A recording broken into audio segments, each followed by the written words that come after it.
Salut, c'est Vijaya et je suis là pour te lire une histoire. Aujourd'hui, nous sommes dimanche et après une semaine à la maison, je te conseille de rester en pyjama, de te mettre dans le canapé et de ne plus bouger. Parce qu'aujourd'hui, il n'y a ni devoir ni activité. Donc comme tu es installé, on va commencer par les coucous. Un coucou à Oscar, un petit garçon très mignon qui m'a envoyé une vidéo, ainsi que Pierre. Pierre, c'est un bébé. Et du haut de sa chaise haute, il regarde aussi les histoires. Et aussi, je voulais faire un coucou à Adèle et Élise qui regardent tous les jours. Et pour finir, Daphné et Léa. Bisous tout le monde. Donc l'histoire du jour est un j'aime lire. Et les j'aime lire, ça dure un peu plus longtemps. Donc les plus jeunes, si c'est trop long, je vous conseille de voir ou de revoir les autres vidéos. Il y en a qui durent moins de 10 minutes et qui sont parfaites pour les plus petits. Ok? Après, je voulais aussi rendre hommage parce que dimanche dernier, j'ai lu aussi un j'aime lire qui s'appelait Les Patacolores. Et pendant que j'étais en train de le lire, la dame qui a dessiné cette histoire, qui s'appelait Les Patacolores J'adore, est partie pour son dernier voyage. Donc je voulais rendre hommage à Denise Millet. Donc aujourd'hui, de nouveau un j'aime lire avec mon copain bizarre. Et pareil, alors c'est les j'aime lire, c'est 1992 et ça coûtait 29 francs. Mon copain bizarre, une histoire de Jean Guilloret, illustrée par Serge Bloch. Petit dessin de départ. Hop. Mathieu aime bien venir sur cette colline. C'est là que son copain Brice lui a confié un secret. Donc, comme d'habitude, les personnages, on a Jean-Raoul, Brice et Mathieu. C'est lui qui raconte l'histoire. C'est lui le narrateur. Chapitre 1, Brosse bizarre. L'an dernier, à l'école, j'ai eu un copain formidable, un copain unique au monde. Il était orphelin, mon copain. Orphelin, ça veut dire quand tu n'as plus de parents, plus de papa, plus de maman. Il paraît qu'on l'a trouvé au sommet d'une colline, couverte de neige, alors qu'il était petit bébé. Personne n'a su qui étaient ses vrais parents. Il s'appelait Brice, parce qu'il a été trouvé le 13 novembre, le jour de la Saint-Brice. Je voulais faire « Mon cousin, il s'appelle Brice ». Son nom de famille, c'était Beaux-Arts, parce que les vieilles personnes qui l'ont adopté s'appelaient Beaux-Arts. Brice, Beaux-Arts. À l'école, les autres ne l'aimaient pas. Ils l'avaient surnommé Brosse bizarre à cause de ses cheveux qui brillaient dans la lumière. Ils disaient « Hé, Brosse bizarre, éteins la lumière, tu nous éblouis !» C'est vrai qu'il était plutôt étrange. Les cheveux de Brice, je n'avais jamais vu des cheveux comme ça. Ils étaient aussi brillants que le papier d'aluminium qui entoure les tablettes de chocolat. On aurait dit des fils d'argent qui lui faisaient comme un casque sur la tête. Tu vois, c'est vrai qu'il est étrange, ce petit enfant. Et ses cheveux, ils sont en l'air comme ça.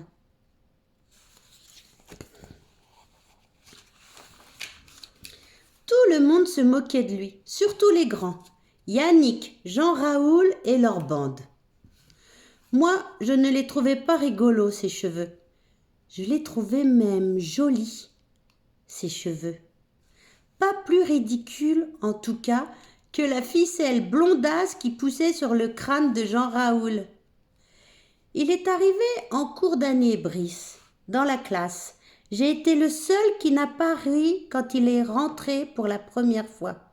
C'est sûrement pour ça qu'il s'est assis dans le fond, juste à côté de moi. C'était un voisin tranquille. Le plus souvent, il regardait par la fenêtre les oiseaux qui volaient au-dessus des toits. Pourtant, il avait toujours les meilleures notes.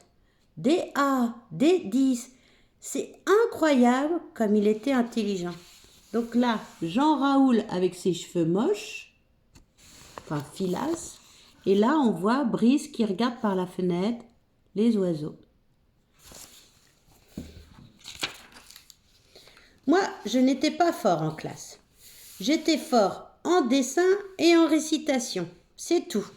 Pourtant, je ne bavardais pas. Je ne faisais pas l'andouille, mais j'avais du mal à comprendre ce que disait la maîtresse, surtout en maths.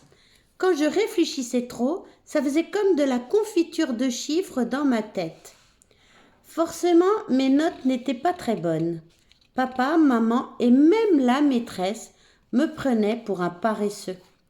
Alors finalement, au fond de la classe, il y avait 2 garçons malheureux. Brice à cause de ses cheveux et moi à cause de mes notes. On était fait pour s'entendre. Donc, quand Brice est arrivé dans la classe de Mathieu, tout le monde a rigolé parce qu'il avait des cheveux bizarres. Tout le monde sauf Mathieu. Donc là, on attaque chapitre 2, l'accident de Jean-Raoul. Un matin, un peu avant Noël, toute la classe s'est retrouvée dans la grande salle de sport pour le cours de gym. Le professeur nous a laissés seuls quelques instants pour aller se changer. Aussitôt, Jean-Raoul et Yannick ont escaladé les gradins en jouant à la guerre pour épater les filles. Jean-Raoul est monté debout sur la balustrade. Tout en haut, il s'est tenu au-dessus du vide, il a écarté les bras. « Regardez-moi, je suis Batman, je vole !» Une des filles a crié « Arrête Jean-Raoul, tu vas tomber !» Juste à ce moment-là, son pied a glissé, il a battu des bras pour retrouver son équilibre, mais c'était trop tard, il a basculé dans le vide. Alors il s'est passé une chose extraordinaire. Brice à côté de moi est devenu tout pâle. Ses cheveux ont perdu leur couleur argentée. Ses yeux se sont ouverts très grands. Il y avait comme de la lumière à l'intérieur. Il a regardé Jean-Raoul qui était en train de tomber et Jean-Raoul s'est arrêté de tomber. Il est descendu vers le sol tout doucement, comme une feuille qui tombe d'un arbre, comme s'il avait été retenu par une ficelle invisible. Quand il s'est retrouvé par terre, il a eu l'air très étonné. Il s'est relevé, il a regardé tout là-haut l'endroit d'où il avait basculé, il s'est gratté la tête, puis il a éclaté de rire. Il a couru vers les autres en criant « Vous avez vu, j'ai volé, j'ai vraiment volé !» Brice a alors poussé un long soupir, comme quelqu'un qui aurait fait un très gros effort. Puis il s'est tourné vers moi. On s'est regardé dans les yeux pendant un moment sans rien dire. Moi, mon cœur s'était arrêté de battre. « Mais tu as vu ça ?» Il a seulement répondu « Non, j'ai rien vu », comme s'il n'avait rien vu. Attends, je me recoiffe. « Mais bien sûr que si !» j'ai bégayé. « Mais quoi ? Je devais avoir l'air d'une grenouille avec ma bouche ouverte. Mais quoi ? Et mes yeux ronds. Mais je n'y comprenais vraiment plus rien. J'ai presque crié. « Bien sûr que t'as vu, c'est toi qui l'as retenu !» Il a haussé les épaules. Il avait l'air triste. « Écoute, Mathieu, je ne sais pas de quoi tu parles. »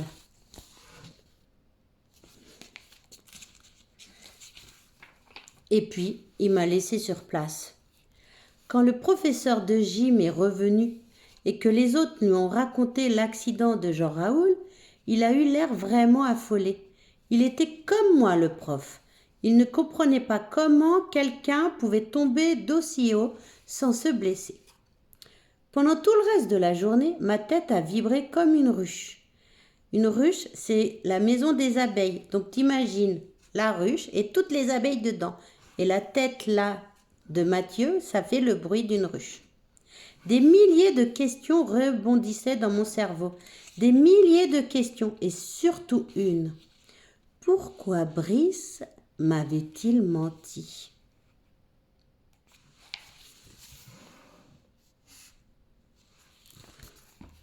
Donc Jean-Raoul est tombé de très haut, mais c'est étrange, il ne s'est pas fait mal. Mathieu est persuadé que Brice y est pour quelque chose. Chapitre 3, le secret de Brice. Le lendemain, dans la cour de récréation, Jean-Raoul se prenait pour une vedette. Il racontait à tout le monde comment il s'était envolé.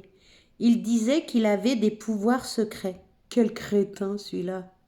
Brice était assis tout seul, à l'ombre du préau. Il s'asseyait toujours à l'ombre pour que ses cheveux ne brillent pas.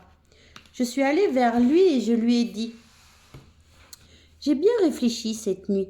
Je sais que c'est toi qui as retenu Jean-Raoul quand il est tombé. Il a fait non de la tête, sans cesser de regarder le bout de ses baskets. Et je sais aussi pourquoi tu m'as menti. Tu as peur que tout le monde apprenne que tu as ce pouvoir. C'est ça, hein? C'est pas vrai, je n'ai pas de pouvoir. » Il m'a regardé en disant ça, mais ses yeux ne disaient pas la même chose que sa bouche. Dans ses yeux, il y avait un mélange de peur et d'embarras.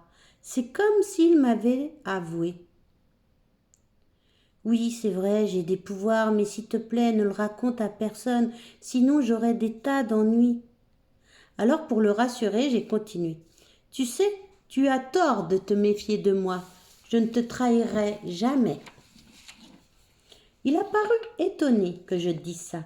Il a regardé tout au fond de mes yeux comme s'il cherchait à lire des choses qui auraient été écrites. J'ai dit « C'était vraiment super ce que tu as fait. Je suis bien content que tu aies ce pouvoir. » « Pourquoi ? » ?»« Parce que comme ça, nous deux, on partage un secret. » Il a souri pour la première fois. Il a hoché la tête tout content, comme si on venait de lui faire un cadeau qu'il n'attendait pas. « Nous deux, c'est vrai ?» Il n'a pas pu en dire plus. Dans la cour, tout d'un coup, il y a eu plein de bruit, plein d'agitation.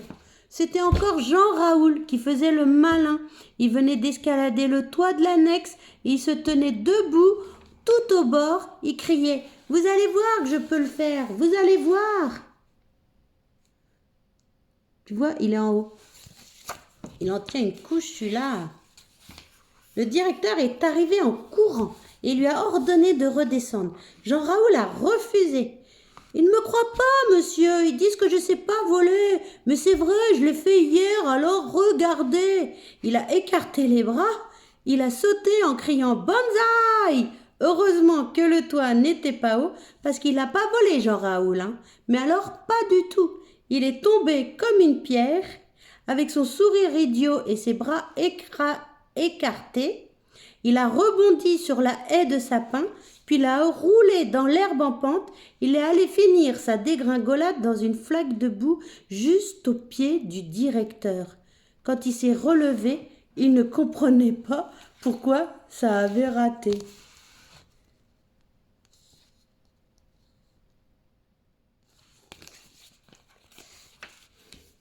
Le directeur était furieux. Il l'a rattrapé par une oreille, il l'a conduit dans son bureau. « Ah, tu voulais voler ? Viens, Superman, on va téléphoner à tes parents. » Dans la cour, tout le monde a éclaté de rire. Moi aussi, j'ai ri. Et Brice aussi. C'était la première fois que je le voyais rire, Brice. C'est à ce moment-là qu'on a décidé de devenir copains. Donc là, le directeur emmène Jean-Raoul par l'oreille. Et là, les gars, Mathieu et Brice, décident de devenir copains. Cette fois-ci, Jean-Raoul... Donc, je résume. Cette fois-ci, Jean-Raoul s'est jeté du haut d'un toit pour prouver qu'il savait voler. Ça n'a pas marché. Mais Brice et Mathieu se sont bien amusés. Chapitre 4, Brice et moi. Le jour d'après, c'était mercredi. Brice m'a conduit sur la colline où on l'avait trouvé quand il était bébé. Il s'est assis dans l'herbe et il m'a dit « Regarde Mathieu ». Il m'a montré un caillou, un bête caillou, tout gris. Je ne comprenais pas où il voulait en venir. Et puis tout d'un coup, le caillou s'est soulevé. Il allait se promener autour de moi comme un papillon. Brice souriait sans lâcher des yeux le caillou volant. Ses cheveux étaient un peu plus pâles que d'habitude. Il y avait cette drôle de lueur dans son regard. Ensuite, le caillou s'est posé doucement dans ma main. Et là, Tu vois, m'a dit Brice, j'ai fait pareil avec Jean Raoul. Je l'ai soulevé dans l'air. Je sais faire ça depuis que je suis tout petit. C'est pas mon secret. Si, c'est ça son secret. C'est ça mon secret. Tu ne le diras pas, hein? J'ai craché par terre, j'ai levé la main droite et j'ai promis que je me tairais. C'était notre secret. Cette nuit-là, je suis allée chez Brice, mais je n'ai pas pu dormir. J'ai essayé de soulever une chaise rien qu'en la regardant comme Brice. Ça n'a pas marché. Avec une pomme non plus, je n'ai pas réussi. Je n'ai même pas réussi à faire bouger un grain de riz. Mon copain me regardait faire des efforts avec l'air triste. Il ne croyait pas que je pouvais y arriver. Lui, son pouvoir, il l'avait toujours eu. Déjà quand il était bébé, il savait faire venir son biberon par les airs. On est devenus inséparables. Brice m'aidait à faire mes devoirs et à apprendre mes leçons. Avec lui, je comprenais tout et tout avait l'air facile. Moi, pour le faire rire, je lui racontais des histoires drôles et je faisais le clown. En classe, il avait trouvé une bonne technique pour m'éviter d'avoir des zéros. Quand je faisais une faute dans ma dictée ou dans mes devoirs de calcul, hop, mon stylo s'échappait de mes doigts et il corrigeait tout seul mon erreur. En cours de gym, j'étais devenu le plus fort pour grimper à la corde ou pour sauter. Les autres, les grands de la classe, étaient drôlement jaloux. Je ne pouvais tout de même pas leur expliquer que Brice me poussait sous les fesses avec son regard. Le plus rigolo, c'était au football. Souvent, le ballon décrivait des drôles de trajectoires.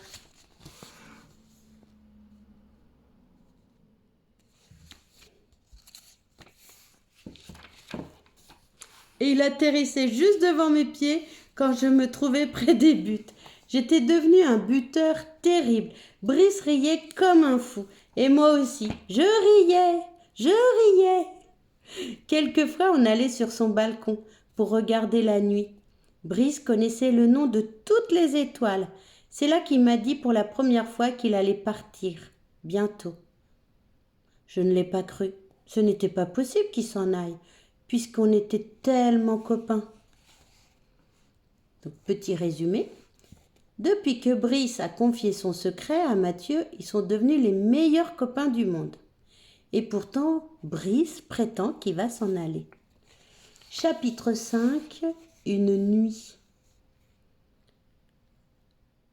La nuit de son départ, on était au mois de juin, presque en été. Il faisait doux et le ciel était plein d'étoiles. Tout d'un coup, Brice a pris l'air grave. Il m'a demandé « Tu entends, Mathieu ?» Et Mathieu répond « Quoi ?» Je n'entendais rien du tout, moi, sauf les grillons qui chantaient et les bruits de la ville, très loin. On m'appelle. J'ai répondu que non.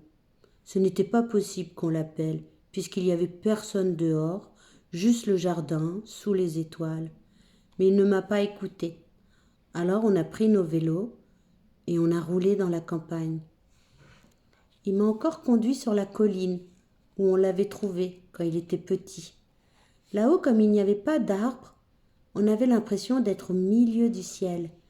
Je me suis allongée et j'ai eu un peu le vertige à cause de toutes ces étoiles.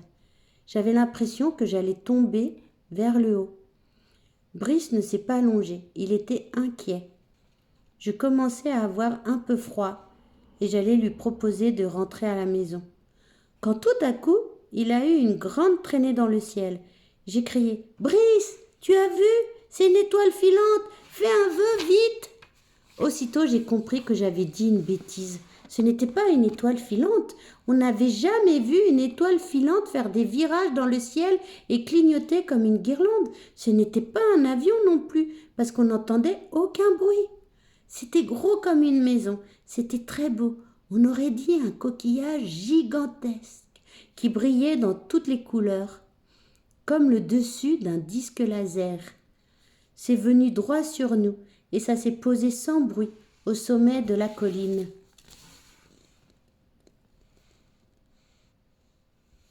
Qu'est-ce que c'est? Brice m'a pris la main. Je n'avais pas peur. Une porte s'est ouverte au milieu du coquillage. Une lumière terrible a jailli et 2 hommes sont apparus. Leurs pieds ne touchaient pas le sol. On aurait dit qu'ils flottaient dans l'air. Leurs cheveux étaient comme ceux de Brice, argentés. Brice a marché vers eux dans la lumière. Moi, je n'ai pas osé. Quand ils ont vu mon copain s'approcher, les 2 hommes se sont agenouillés. Le premier a dit « Bienvenue, Majesté. Nous sommes très heureux de vous avoir retrouvé. » Le deuxième a dit « C'est un regrettable accident, Majesté. La navette qui devait vous emmener sur Bételgeuse est tombée en panne et vous a déposé ici quand vous étiez bébé. Nous vous cherchions depuis 8 ans. » « Vous allez m'emmener maintenant ?» a demandé Brice. « Oui, nous vous conduisons sur Aldébaran pour la cérémonie de votre couronnement. Vous êtes le nouveau prince des 8 galaxies.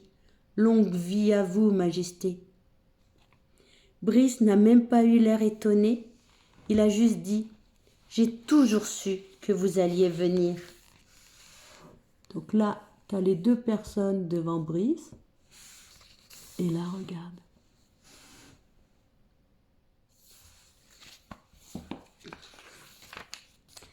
J'ai eu mal au ventre tout à coup, parce que j'ai compris qu'il allait partir. Brice m'a souri. Il était un peu triste, je crois. Mais il était aussi heureux. Il m'a serré dans ses bras. Il m'a promis qu'il m'enverrait une carte postale, qu'il se débrouillerait pour me donner de ses nouvelles. Puis il a suivi les 2 hommes. La porte s'est refermée et le coquillage s'est envolé dans la nuit en me laissant tout seul sur la colline avec les 2 vélos. Oh là là, on va pleurer, son meilleur pote est parti. Petit résumé. 2 hommes sont venus du ciel et ils sont repartis avec Brice vers une autre planète. Mathieu les a regardés partir sans rien dire. C'est dur de quitter un ami. Chapitre 6, moi tout seul.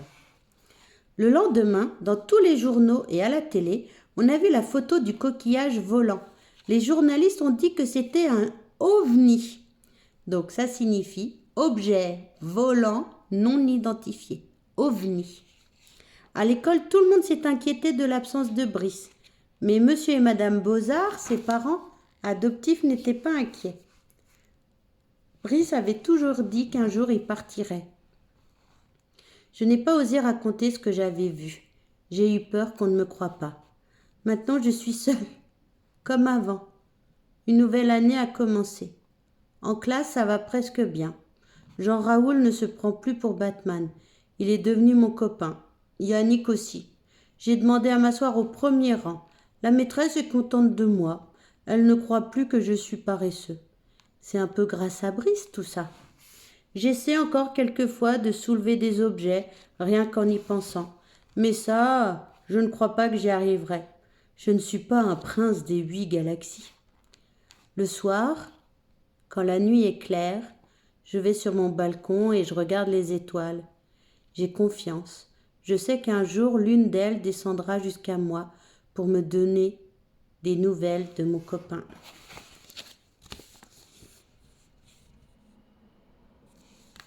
Et voilà. D'ailleurs, c'est une bonne idée si vous avez l'occasion, par une fenêtre, par un Velux, de regarder les étoiles ce soir. De les regarder pendant la nuit, avec des jumelles ou une longue vue. Ça vaut le coup, c'est joli. Et après, vous pouvez apprendre les planètes et tous les éléments de la galaxie. Voilà, petit mot pour finir. Vous pouvez continuer à m'écrire, Vijaya Leloup, sur Messenger ou sur Instagram. Voilà. Là, pour les semaines à venir, je vais continuer de lire une histoire. Je suis un peu tentée de faire une pause, mais à chaque fois que j'évoque le sujet, tout le monde me dit non, non, continue. Donc voilà. 25 minutes? Oh là là, c'est la plus longue des histoires. Salut, à bientôt, bisous.